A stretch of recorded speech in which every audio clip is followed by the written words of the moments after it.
Umikot sa iba't ibang lugar sa Metro Manila ang libo-libong siklista nitong linggo. Yan ay bilang pagpapakita raw nila ng pagmamalasakit sa ating kalikasan. Ito ang Weekend Report ni Chino Trinidad.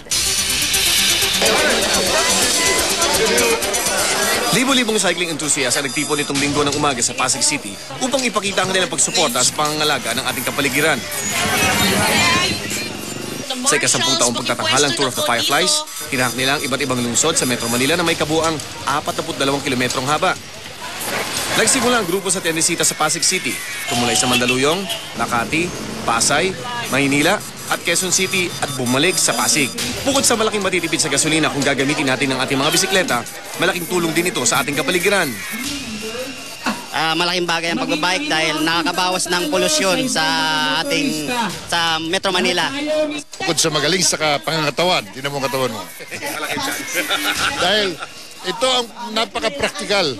Walang gasolina, walang gaanong gastos, maganda pa sa ating kalusugan. At hindi lang tulong sa kapaligiran ang dinala sa pinakamalaking pagtitipong ito ng mga siklista. Baka meron na rin tayong solusyon sa rice shortage.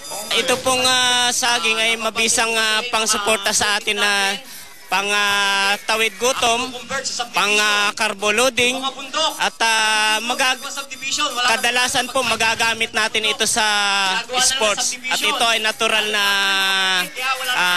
Source ng mineral. source ng mineral. Saka maganda pambawas sa rice shortage, di ba? Sana naman. Hindi lang sa ganitong pagtitipon maaalala ang kahalagahan ng pangangalaga, hindi lang ng ating katawan, ngunit pati na rin sa ating kapaligiran. Chino Trinidad, GMA News. Patuloy na bantayan ang mga balita sa www.gmanews.tv o i-text ang GMA News Space on sa 4627. Ako po si Maris Umali, proud to be Kapuso. Hindi bumibitaw sa balita, ito ang GMA Weekend Report.